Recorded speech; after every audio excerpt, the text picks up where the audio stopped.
Baiklah, selamat malam. Perkenalkan, nama saya Rio Pancasputra dengan NIM 85610236. Sekarang saya kuliah di Universitas Terbuka di Batam dengan program studi S1 PGSD dan dengan materi pokok yaitu penanganan anak kebutuhan khusus. Oke, kebutuhan khusus untuk kekerasan.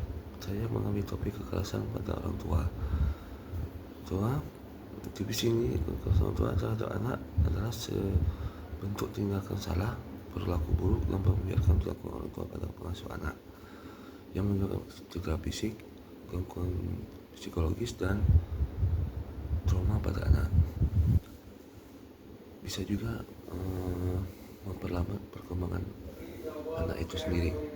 Oke, untuk definisi satu, regulasi hukum di Indonesia merujuk pada Undang-Undang 35 tahun 2014 tentang perubahan atas Undang-Undang nomor 23 tahun 2002 tentang perlindungan anak. Kekerasan didefinisikan sebagai berikut. Oke, setiap perbuatan pada anak yang berakibat timbulnya kesengsaraan atau penilaian secara fisik, psikis, seksual ataupun penelantaran, termasuk ancaman untuk melakukan perbuatan pemerkosaan dan perampasan terhadap dalam hukum. Adapun ada juga batasan dan 4 dimensi utama kasus kekerasan. Kekerasan dengan orang tua tidak hanya terbatas pada pukulan fisik. Di sini kasus ini dibagi menjadi 4 kategori. Kekerasan fisik, physical abuse, tindakan fisik sengaja yang menimbulkan rasa sakit, cedera ataupun luka pada tubuh anak, misalnya memukul, menampar, menendang, mencubit ataupun berlebihan. Untuk 2 ada kekerasan psikis dan emosional atau psikologis abuse, pola perilaku orang tua yang merusak,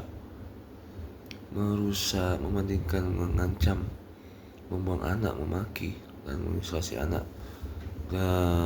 dari perlindungan sosial. 3 ada juga pengabaian dan penantaran, neglect, kegagalan orang tua dalam menyediakan kebutuhan dasar anak kronis, baik fisik, makanan, pakaian, tempat tinggal, dan medis, pengobatan saat sakit. Dan keempat, adapun kekerasan seksual abuse, keterlibatan anak dalam aktivitas seksual yang tidak dipahami oleh anak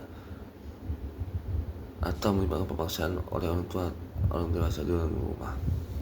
Ada juga yang itu ada karakteristik khusus dalam perspektif kebutuhan khusus.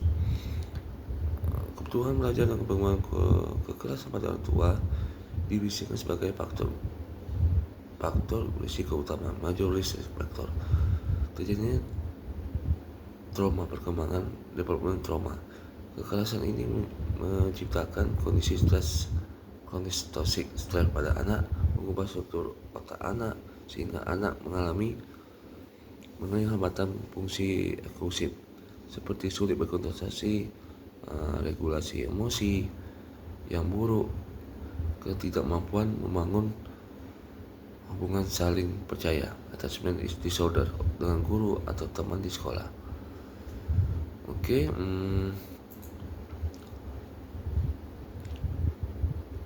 atau juga bentuk kekerasan pada orang tua tidak hanya sebatas fisik, mencakup berbagai aspek anak. Misalnya fisik meliputi memukul, menendang, mencubit, menyiksa anak hingga terluka terhadap badan tubuh anak.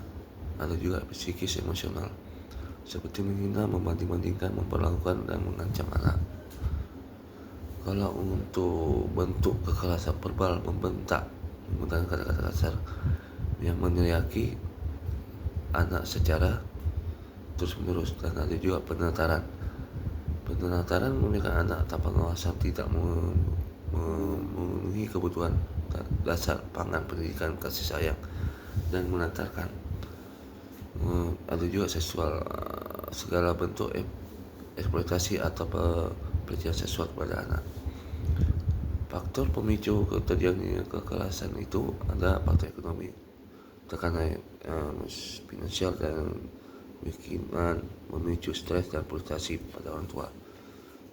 Pola asuh anak juga, orang tua meniru cara mendidik dari generasi biasa kekerasan. Emosional yang tidak stabil, kurangnya kemampuan manajemen stres dan emosi pada orang tua dan untuk pada anak. Kejadianlah kenakalan anak, masalah keluarga, konflik rumah tangga, perselingkuhan dan canduan langgeng tertentu.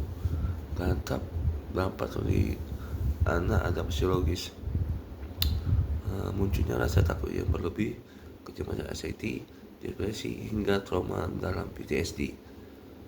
Sosial, anaknya tertutup, sulit dipercaya sama orang lain, justru meniru perilaku agresif terhadap temannya.